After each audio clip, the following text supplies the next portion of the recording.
Hello everyone, welcome to सरकारी library. और देखिए, इस वीडियो में हम लोग 1932 का जो खतियान है तो उसके बारे में पूरा डिटेल में डिस्कस करेंगे। ठीक है, तो इस वीडियो को ज़रूर पूरा देखें। और अगर आप झारखंडी हैं तो जितना ज़्यादा हो सकता है इस वीडियो को शेयर ज़रूर करें। बहुत सारा बात जो है रिफॉर्मेशन के बारे में हम यहाँ पे बात करेंगे कि झारखंड सरकार को क्या क्या करना चाहिए।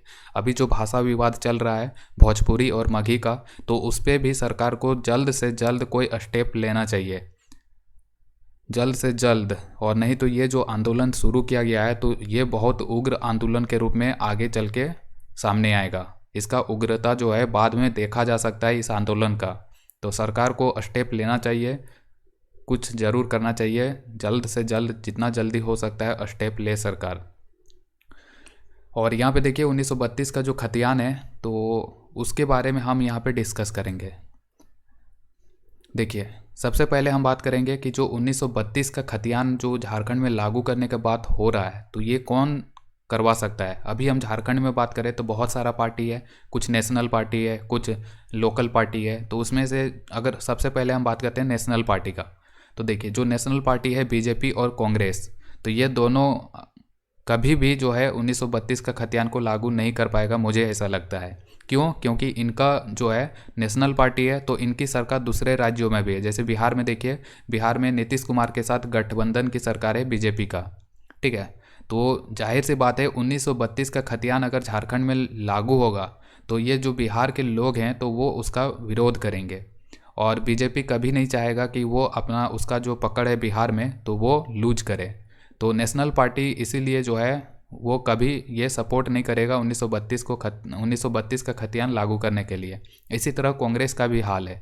तो नेशनल पार्टी तो 1932 का खतियान को लागू बिल्कुल नहीं कर पाएगा झारखंड में। अब बात आता है लोकल पार्टी का।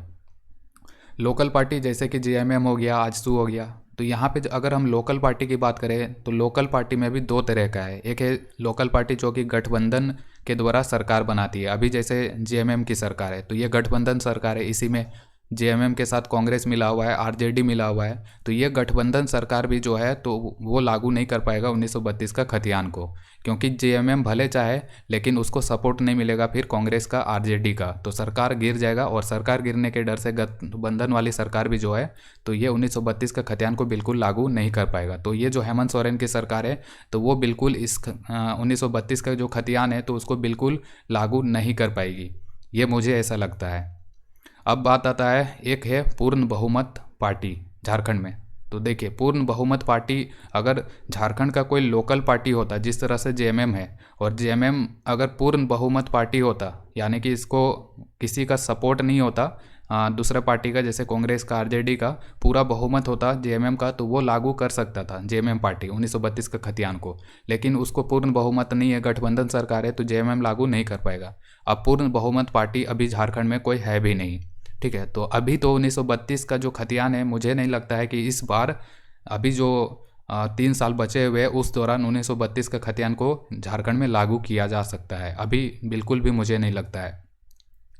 तो अगला जो इलेक्शन होगा 3 साल बाद होगा, तो उसमें अभी जो इतना विवाद चल रहा है पूरा झारखंड के सभी लोग जो है एकजुट हो चुके हैं। जो भी यहाँ के स्थानीय निवासी है जिनके पास 1932 का खतियान है तो वो क्यों डरेंगे, तो वो तो चाहते ही है। तो अभी पूरा झारखंड में जो है जितने भी झारखंडी लोग हैं जो कि बहुत पहले से यहाँ पे के मूल निवासी है तो वो सभी एकजुट हो चुके हैं। और अभी अगर इलेक्शन होता ना तो अभी कोई नया पार्टी आता और उसका मैनिफेस्टो में रहता कि ये 1932 का खतियान को वो लागू करेगी, तो वो नया पार्टी भी चुनाव जीत जाता अभी जैसा जो हवा का रुख है उसके अकॉर्डिंग। और यही रुख जो है जब इलेक्शन का टाइम आएगा तो उस टाइम पे होना चाहिए। और जो सरकार उस टाइम पे एक नया पार्टी, जैसे झारखंड में जितने भी युवा लोग हैं तो अभी जिस तरह वो आंदोलन कर रहे हैं उसी तरह इलेक्शन के टाइम पे भी उनको आंदोलन करना चाहिए और नया पार्टी का गठन करना चाहिए। और नया पार्टी जो है तो उसका सिर्फ और सिर्फ एक ही मकसद होना चाहिए, 1932 का खतियान को लागू करवाना। और उसी उद्देश्य के साथ जो नया पार्टी बनेगा, अगर वो चुनाव लड़ता है नया पार्टी जिसका उद्देश्य एकमात्र रहेगा 1932 का खतियान को लागू करवाना, तो जाहिर सी बात है वो पार्टी जो है चुनाव जीतेगी। और चुनाव जीतेगी क्योंकि झारखंड के सभी ज़िले से जो है उस पार्टी को सपोर्ट भी मिलेगा, तो वो पार्टी जो है चुनाव भी जीतेगा और चुनाव जीतने के बाद वो पार्टी, क्योंकि वो गठबंधन की सरकार उस टाइम पे रहेगा नहीं, क्योंकि उसे पूर्ण बहुमत मिला रहेगा, तो वो पार्टी जो है तो विधानसभा में पहुंच करके ये 1932 का खतियान को लागू करवा सकता है। तो ये कौन करवा सकता है? या तो झारखंड का लोकल पार्टी जिसको कि पूर्ण बहुमत मिला रहेगा वही करवा सकता है। ठीक है, ये गठबंधन वाली सरकार और नेशनल पार्टी की सरकार जो है तो वो बिल्कुल यहाँ पे 1932 का खतियान को लागू नहीं करवा पाएगा।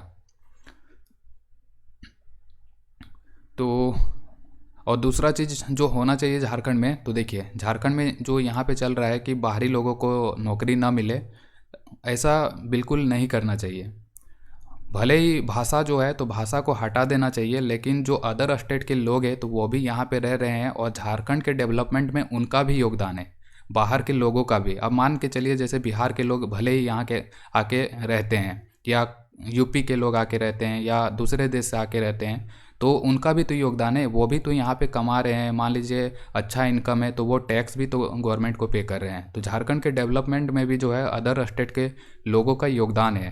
तो उनको यहाँ पे नौकरी मिले उसके लिए उनके लिए ये रखना चाहिए कि जैसे कि 10% रिजर्व अदर स्टेट में देखिएगा, जैसे बहुत सारे राज्यों में ये जो है प्रोसेस है कि बाहरी राज्य के छात्रों को 10% रिजर्वेशन मिलता है नौकरी में।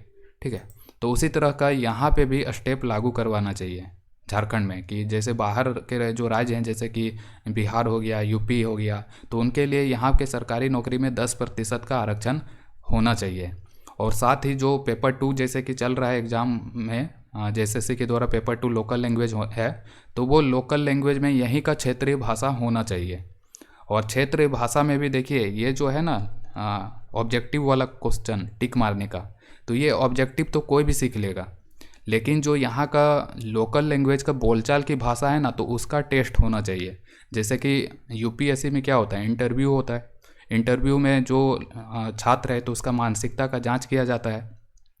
इसी तरह यहाँ पे रिटेन पास करने के बाद एक लैंग्वेज स्पीकिंग टेस्ट लागू करवाना चाहिए सरकार के द्वारा। और जैसे कि कोई रिटेन पास करके जाता है तो वो जब लैंग्वेज स्पीकिंग टेस्ट उसका होगा, तो जो यहाँ के लोकल कैंडिडेट हैं अगर उनको क्षेत्रीय भाषा आता है तो जाहिर सी बात है कि वो लोकल लैंग्वेज को बोलचाल में भी यूज कर पाएंगे। जैसे कि मेरा नाम है मनंजय महतो, तो मैं क्या करूँगा, मेरा जो मातृभाषा है झारखंड का तो वो है खोटा, तो खोटा हम घर पे बोलचाल में यूज कर लेते हैं, तो मुझे बोलना आता है खोटा। लेकिन जब मेरा जैसे कि हम रिटेन टेस्ट पास करके जब हम इस लैंग्वेज टेस्ट के लिए जाएंगे, तो जाहिर सी बात है इंटरव्यूअर जो मेरा लैंग्वेज टेस्ट करेंगे तो उनके सामने हम खोटा में बात कर सकते हैं बिल्कुल बेहिचक और अच्छे तरीके से। तो ये लैंग्वेज टेस्ट होना चाहिए, क्योंकि जो लोकल हैं तो उनको तो जाहिर सी बात है लोकल लैंग्वेज आता है बोलचाल में, लेकिन अगर बाहरी है और वो यहाँ का लोकल लैंग्वेज नहीं सीखते हैं तो वो कम्युनिटी मतलब कि दूसरे यहाँ के लोकल सॉरी यहाँ के ऑफिस में जैसे कि वो काम करेंगे तो वो लोकल लोगों से कैसे बातचीत करेंगे अगर उनको लोकल लैंग्वेज बोलचाल में की भाषा के रूप में वो नहीं सीखते हैं। तो यहाँ के जो गरीब लोग हैं वो जब ऑफिस जाते हैं तो मान लीजिए कि उनको हिंदी नहीं आता है तो वो हिंदी में बात नहीं कर पाएंगे, तो लोकल लैंग्वेज इसीलिए उनको आना चाहिए बोलचाल की भाषा के रूप में। तो लैंग्वेज का भी टेस्ट लेना चाहिए सरकार के द्वारा। तीसरा जो स्टेप है वो देखिए क्या होना चाहिए, जैसे कि अभी जो ग्रुप सी और ग्रुप डी का जो एग्ज़ाम होता है तो उसमें जो सैलरी है तो वो बहुत ज़्यादा मिलता है। अगर एक नॉर्मल फैमिली की बात करें तो फैमिली चलाने के लिए 20,000 रुपया जो है वो काफ़ी होता है, ज़्यादा ताक झाक नहीं। और यहाँ पे देखिए हम सैलरी घटाने का बात नहीं कर रहे हैं, हम सैलरी ठीक है, हम यहाँ पे बात कर रहे हैं सैलरी जो है जब ज्वाइनिंग होगा तो उस टाइम पे सैलरी कम दिया जाए। जैसे कि मान लीजिए कि किसी का जॉब लग जाता है 18 साल में ही लग जाता है, किसी का 19 साल में लग जाता है, और सेंट्रल जॉब में जो है तो एज रहता है 32 ईयर। तो मान लीजिए कि किसी का जॉब होता है 20 साल में, और 20 साल के बाद वो मतलब कि निश्चित हो जाता है कि अब तो उसका एक परमानेंट जॉब हो गया है। उसके बाद वो अपना ग्रोथ जो है तो बहुत सारे लोग अपना ग्रोथ के बारे में सोचते नहीं हैं, तो सी और डी का जो पोस्ट है तो उसके लिए एक मिनिमम सैलरी सरकार के द्वारा तय करना चाहिए।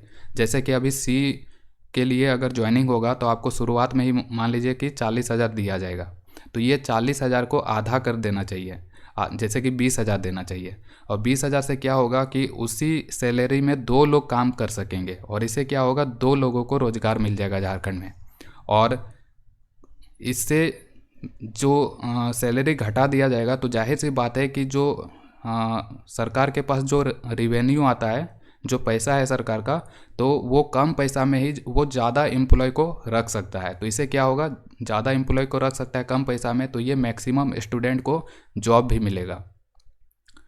और साथ ही देखिए 20,000 जो है तो वो अगर परिवार की बात करें तो परिवार का पालन पोषण के लिए 20,000 बहुत काफ़ी होता है। सारा चीज़ मतलब कि वो खरीद सकते हैं। ऐसा नहीं है कि 20,000 में परिवार नहीं चलता है। गांव देहात में जाइएगा तो 5,000 लोग कमाते हैं और 5,000 में ही पूरा महीने का खर्चा सब चीज़ संभाल लेते हैं। और यहाँ पे एक मिनिमम सैलरी दिया जाएगा, मान के चलिए 20,000, तो उसमें भी जो है पूरा परिवार का पालन पोषण किया जा सकता है। और आजकल समाज में यह है कि सरकारी नौकरी है तो शादी ब्याह भी लड़का का नहीं होता है, और लड़का भी जो होता है तो वो भी शादी ब्याह करने के लिए तब तक नहीं करेगा जब तक कि उसको सरकारी नौकरी नहीं मिलता है। तो मान के चलिए कि ज़्यादा लोगों का सरकारी नौकरी होगा, अगर उनको कम सैलरी दिया जाता है तो उनके पास मतलब कि मान के चलिए कि गवर्नमेंट जॉब तो है ही, तो गवर्नमेंट जॉब है ही तो शादी ब्याह भी उसका जो है आसानी से हो जाएगा। शादी ब्याह में भी कोई दिक्कत नहीं होगा और सही टाइम पे सही उम्र में जो है उसका ब्याह भी हो जाएगा। और जॉब सिक्योरिटी तो है, क्योंकि गवर्नमेंट जॉब में सिलेक्शन हुआ है तो जॉब सिक्योरिटी तो है, लाइफ टाइम मान के चलिए 60 साल तक आप नौकरी करेंगे, तो जॉब सिक्योरिटी में भी मिल गया, शादी भी हो जाएगा, परिवार का भरण पोषण भी हो जाएगा और मैक्सिमम छात्रों को रोजगार भी मिल जाएगा अगर कम सैलरी दिया जाता है तो। और ये जो कम सैलरी देने की बात कर रहे हैं तो ये क्यों, क्योंकि मान के चलिए 20 साल में अगर सिलेक्शन होता है तो उस छात्र के पास ये ऑप्शन है कि वो उसका मतलब कि जॉब सिक्योरिटी मिल गया, अब वो टेंशन फ्री है कि मेरा तो जॉब लग ही चुका है। अब जॉब लग चुका है तो वो अपना ग्रोथ के बारे में सोचे, आगे की पढ़ाई के बारे में सोचे, या सेंट्रल जॉब में अच्छा सैलरी मिलता है जैसे कि सीजीएल, अगर आप एसएससी सीजीएल में सिलेक्शन हो गया, यूपीएससी में सिलेक्शन हो गया तो 60-70 हज़ार आपको मिलेंगे। तो उससे क्या होगा, 20,000 मिल रहा है झारखंड में, तो उससे उस छात्र के अंदर ये देखिए उसका जो मनोस्थिति है, तो एक तो वो परिवार हो गया, सब चीज़ चला सकता है, और उसके अंदर ये भी रहेगा कि अभी तो मुझे 20 मिल रहा है, चलो सेंट्रल का तैयारी करते हैं, मेरे पास अभी एज है 32 एज है। तो उस दौरान जो मान के चले 20 साल में सिलेक्शन होता है और 32 साल तक सेंट्रल जॉब वगैरह में एज रहता है, तो 12 साल जो है वो आसानी से पढ़ सकता है और 12 साल के दौरान वो हो सकता है कि दूसरा जॉब में उसका सिलेक्शन हो जाए, क्योंकि कम सैलरी मिल रहा है तो वो ये प्रयास करता रहेगा कि कोई अच्छा जॉब मिले, तो वो अपने लेवल पे हमेशा बेहतर करने का कोशिश करेगा। और मान के चलिए कि 32 साल हो गए हैं और 32 साल के दौरान ही जो है 32 साल के दौरान भी उसको और कोई जॉब नहीं मिलता है, कोई सेंट्रल जॉब में उसका सिलेक्शन नहीं होता है, और ना स्टेट ग्रुप जो जैसे कि जेपीएससी है तो जेपीएससी वगैरह में सिलेक्शन नहीं होता है। तब क्या होगा, तो तब जाके जो है उनका सैलरी इंक्रीमेंट किया जाए, जब तक कि 60 साल नहीं हो जाता है उनका तब तक। तो ये जो है 32 साल के बाद, क्योंकि वो कोई फॉर्म अप्लाई भी नहीं कर सकता है, तो 32 साल के बाद सरकार को फिर सोचना चाहिए कि उसका जो सैलरी है तो वो बढ़ा देना चाहिए। तो 32 साल से नीचे तक जो है तो जिसका भी सिलेक्शन होगा तो उसको एक कम सैलरी देना चाहिए, ये सरकार के द्वारा किया जाना चाहिए। इससे क्या होगा, मैक्सिमम स्टूडेंट को रोज़गार वगैरह मिलेगा, टेंशन फ्री रहेंगे स्टूडेंट वगैरह भी, ज़्यादा वैकेंसी भी आएगा, क्योंकि सरकार को भी पैसा कम देना होगा, पैसा कम देना होगा तो जाहिर सी बात है वैकेंसी भी ज़्यादा बढ़ेगा। तो मेरे ख्याल से ये सारा चीज़ जो है लागू करना चाहिए। अब देखिए लागू होता है कि नहीं, लेकिन ये अगर लागू हो जाता है, ये मिनिमम सैलरी वगैरह भी, और ये 1932 का खतियान लागू होगा तो जाहिर सी बात है यहीं के लोगों को ज़्यादा रोज़गार मिलेगा। 1932 का खतियान जिसके पास होगा उसी को रोज़गार मिलेगा, तो लोकल का यहाँ पे ज़्यादा डेवलपमेंट देखने को मिलेगा अगर ये सारा चीज़ जो है लागू होता है तो।